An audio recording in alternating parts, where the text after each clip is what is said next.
Summer is the perfect time for a lobster roll on the beach, but could they be extra pricey this year?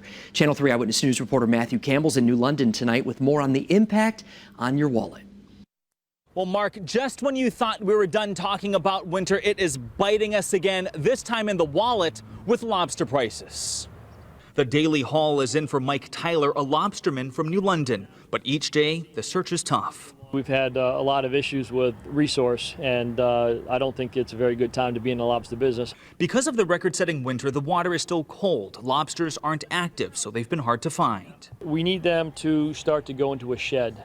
When they shed their shell, they grow into the next size limit, we can start harvesting them. A few months ago, the lackluster harvest made prices skyrocket. Edward Allen, head chef at Foxwoods, knows all about it, but says things are on the upswing. We had a rough winter, obviously, and water temperature affects lobsters, and so supplies are good, and so the prices are coming down. The catch is a little slow right now, but that's coming back as the water gets warmer. But even though the normal waters are still very chilly, prices are back down to a normal level because Canada opened up new trapping markets. They opened some areas that aren't normally open because there was demand and high prices.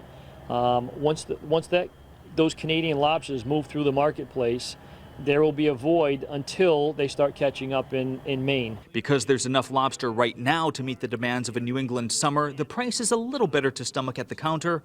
Over at Foxwoods, lobsters are being celebrated this season. In ways you can only imagine.